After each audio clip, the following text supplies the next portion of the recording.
Hey Jess, it's the summer. Have you been catching up on your summer reading? Matthew Holt, I'm reading Old English fairy tales. Oh, exciting. Which one? Jack and the Bean Stalk. Listen, Jack, a poor country boy, trades the family cow for a handful of magic beans, which grow into an enormous beanstalk reaching up into the clouds. I think that this might be about venture capital and health tech. Ooh, perhaps we'll find out a bit more about it on the July 22nd edition of Health in 2.00.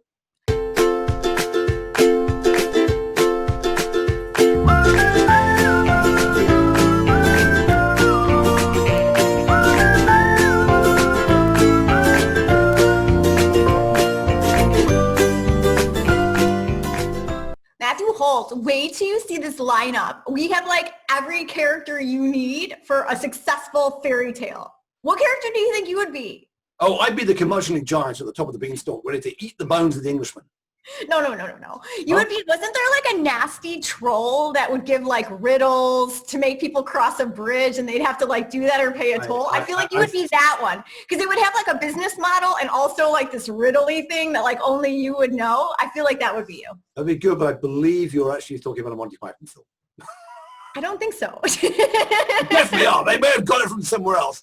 Definitely was a fairy tale. Somebody write us in and like telling me what fairy tale this is. It's Monty Python, the Holy Grail. No, there is definitely a troll with a bridge with like riddles and a toll and yes, absolutely, I'm right on that. All right. Let's get on with the 2 minutes. The crowd already got so much patience. Are you ready? This is how this starts. Yeah, you ready? Steady and All right. Go.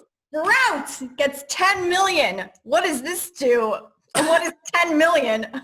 10 million is a seed round. I mean, for Christ's sake, $10 million is a seed round. So this is a deal to help people with autism. There's another company called Cognoa that's been doing this a while, helping families with autism and getting it. It's a big problem and general capitalist in this, so it's all very sensible. Stop calling fucking $10 million a seed round. If you can't build a business with $10 million, you're not freaking trying. All right, what about Giant? They get 13.6 million in an A. Right, they've been around. You may remember we interviewed them back at in Vegas last year. Smart company, and they've been doing a bunch of that AI voice chat stuff. It's another bot, but it's a crowded space. Breeze helps in this. Babylon's in this. Trying to be on it, but they've got some good traction with American hospitals and clinics, Cleveland Clinic, and a bunch of others. So yeah, some options there. All right, what about Meditopia? They get 15 million. This is a stranger tale to me. This is a meditation app. You may have heard there are some of those already. This one is not run by an Englishman. Back to the giant and the beanstalk and the other thing. They're looking with the blood of a Turkishman because it's run by a Turkish guy who says that some of the meditation apps like Calm and Headspace aren't appropriate for people in Turkey. So but 15 million to join an incredibly crowded space. Good luck. All right, what about Caption Health? This one was really cool to me. They raised 53 million. Talk through this one for me. Okay, well, this is helping people do an ultrasound who are not ultrasound techs. And I assume that with COVID, you've got a bunch of people who you don't want to get them in the room. So somebody else who's already in the room can do the ultrasound. There's software to help them do that. And I assume because they got FDA clearance, they can charge and bill for it, which is probably why they've got so much money. Okay, and what about KindBody? 32 million. This is a fertility care clinic that does, they've got OBGYN. You said they went around with a van at one point? Yeah, they so they started with like a big yellow, not van, a trailer in New York City doing sort of home fertility testing. They were trying to get, young women in there, earlier age women, in their 20s to get in there and start thinking about fertility. You may remember our friend Jen Lannon has got that site called, what's that called? Freeze. Freeze.health and freezing her eggs, and she's there's a whole issue and the last year Progeny went public with a sort of fertility management piece.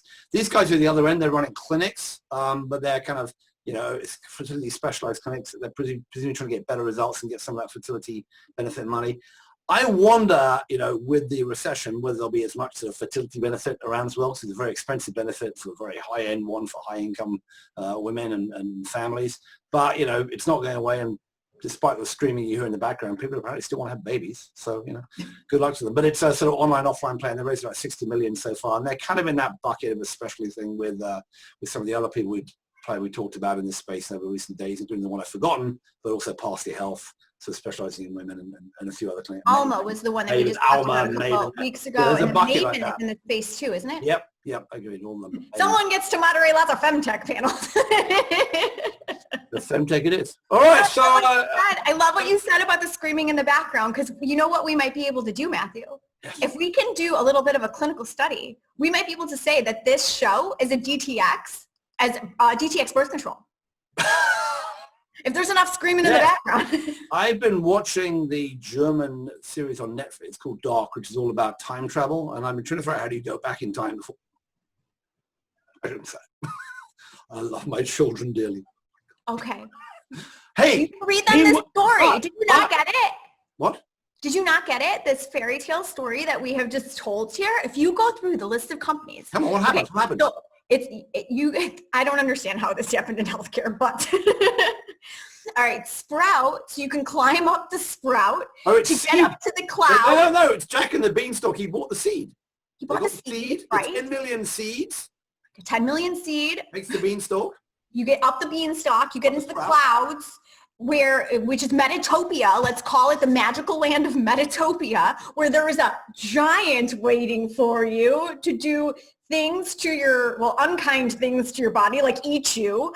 And the whole caption for this is what? There was a snarky tweet that we were going to repurpose as a caption for this whole scenario. What was it? Was it my line about don't call your 10 million round a fucking seed? That one? That's the one. Hang on, but you've also got the ultrasound from Caption, which can look at the princess's broken heart after the giant eats the prince. That's bound to be fun. And they may not all have lived happily ever after. No. Maybe they did. Not in ours. Maybe they ultrasound the baby and the princess and find out. All right, creeping me out now. All right, we're done. Right, we're done. All right, that's probably our first and last Health 2.00 fairy tale edition. No, we're definitely going to have another fairy tale, another take on this for sure. Just the whole sector may be part of a fantasy. Doesn't mean it's I feel like I'm fairy tale. Well, it's like Princess Bride more, right? As you wish. Inconceivable. As you wish, Jessica. All right, get us out of here. Get us out of here, for God's sake. More Princess Bride jokes. You can follow us along on Twitter. You can find this guy at Bolty Boy. He's got some snarky tweets there too for you. That snarky one today was like, wow, I did a double take. I'm at Jess DeMassa, much more kind and, fairy tale focused than he is. But yeah, it's a good combination, the sweet with the sour. If you want to sign up and get these beautiful little Health in 2.0s delivered directly into your inbox, please go to thehealthcareblog.com. We are in the newsletter along with a bunch of curated content from the blog, which is phenomenal, and talking about health policy, the business of healthcare, a lot of patient advocacy stuff, and includes other links to some of the other things that we're doing. And that about wraps this up. We're catching up on funding deals, by the way. Whew, thank God. How far behind are we? We just have a few left. We're going to do another episode tomorrow, and then I think we'll be caught up. From last week, where there was like 30-something funding deals that closed. All right, so the summer malaise is setting in. Thank God for that. Hi, Jess. See you guys.